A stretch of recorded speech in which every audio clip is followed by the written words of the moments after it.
I've been really blessed and so fortunate to have time with Cory in my life. He's a human being where you have so many amazing qualities put together, you just wouldn't think that it would fit in a person. Sometimes you see people that are gifted in one or another area or ability, they're just super gifted and they're kind of known for that. With Cory, he just exceeds in so many areas, super exceeds, yet it's still in one person. I'll give you some examples, and I'll start with his intellectual gifts.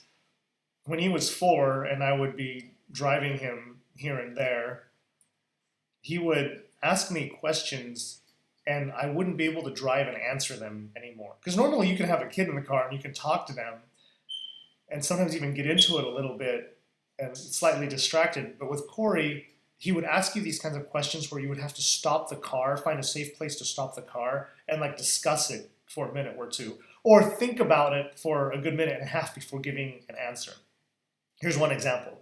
Cory was really, really interested in physics when he was 4. He wanted to know the hardest substance on Earth, even at a theoretical level. And we started with steel and brass and then moving up to diamonds and whatnot. But he wanted to know what was harder than that. And he would ask me these questions that were really getting into theoretical physics. I'd have to go online and research and come back and give him answers. He'd ask me more questions, and then at night I'd be at the house or wherever looking things up on the internet. And it finally got to the point where I was reading physics journals. And then it finally got to the point where I was asking UCLA physics professors questions about this kind of theoretical substance. And Cory had an operational understanding of advanced physics, like PhD level physics. And finally, the answer we came up with the help of UCLA physicists, professors, was the hardest substance was laser shocked ions arranged in some kind of special matrix states. Okay? And Cory understood it. It wasn't just that he parroted the words, he understood the physics behind it. Another example is when he was 4, he would be patient enough to listen to you read advanced high school level or college level books that are 150 pages long or whatnot with no pictures. You read him the book from beginning to end. Sometimes he's there playing with his cars or whatever he's doing, playing in the sand at the beach. And 2 months later, you could open the book and go to any page and read the first 3 or 4 words of the page. Cory would recall by memory the rest of the book word for word. Not only the right tense for all the words, but also he would read it with feeling. He would speak the dialogue or the narration in a way where he understood the human aspect and human emotion behind it. Allison from next door, Dustin Hoffman's daughter, she would come over and bring her friends over just to watch Cory do that. And one time she was saying, "Oh my God," she's like, "Cory, you're gonna make me cry," and she was already near tears. I could see that. But I'm using her response as an example because I was with Cory a lot. And I was kind of used to what he could do, but sometimes seeing how other people responded was a reminder of how crazy it was. Like there's neat, there's cool, there's amazing, there's great, and then there's just crazy. And Cory was like crazy with his capabilities. But Cory's also not like one of those nerds like that are just super smart. He is athletically gifted, and one time in the art Stop room. one little second.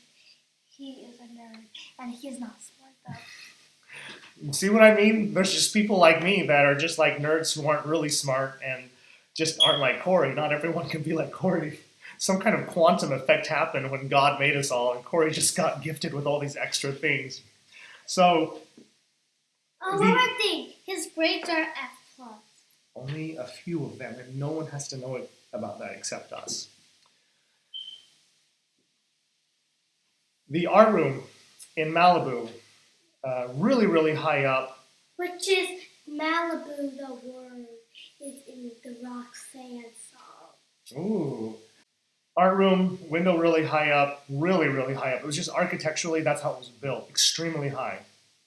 And a hummingbird got stuck in the art room, and it didn't know to come down and then fly out the door. It was just kept trying to go out the window, the sunroof at the top.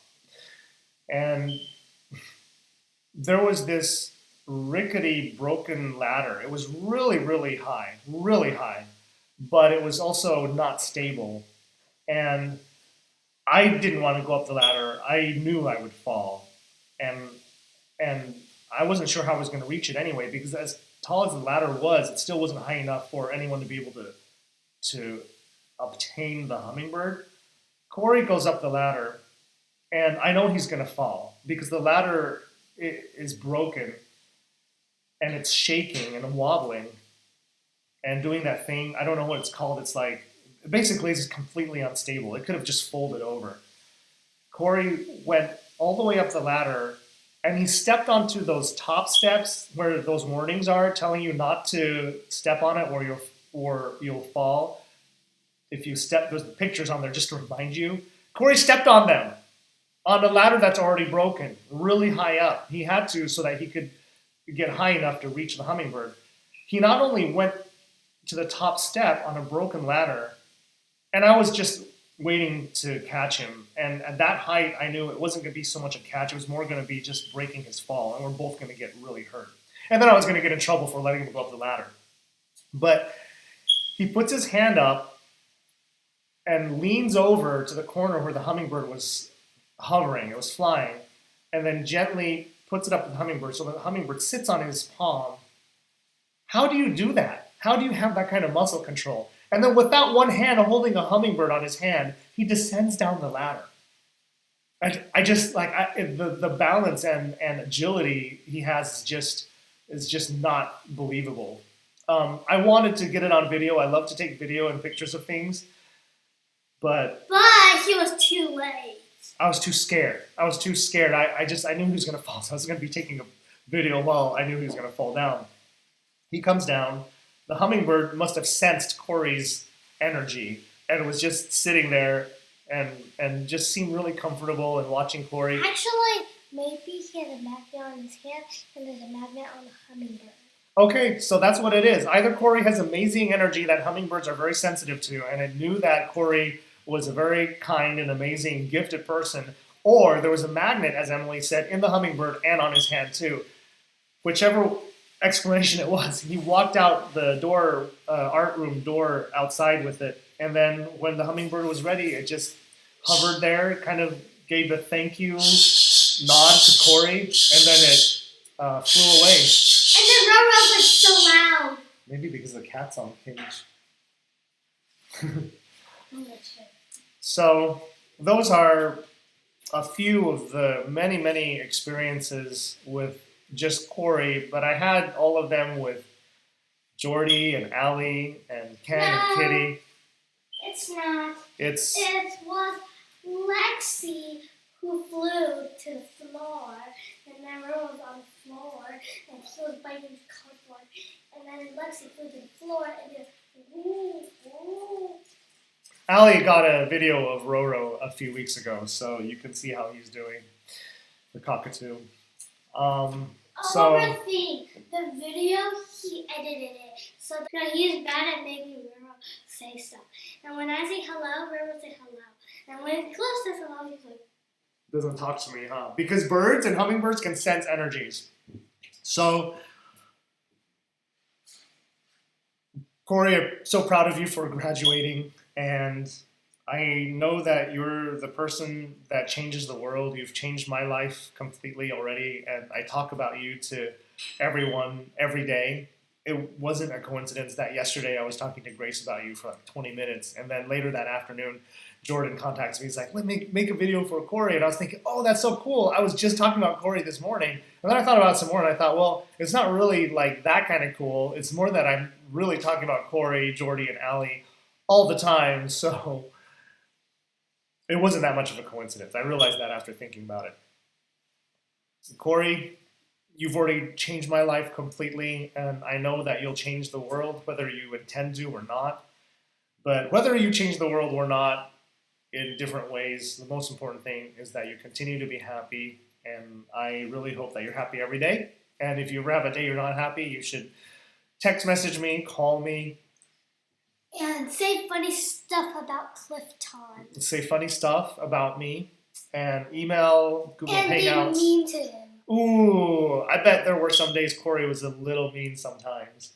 Yeah, he's very bad at texting. He's Japanese. He does not use his ABC or the Vorax. You think I'm Japanese? Yeah, you use the way to use you do it with Japanese. Cory, Jordy, Allie, Ken, and Kitty, love all of you and miss all of you every day. And hit me up.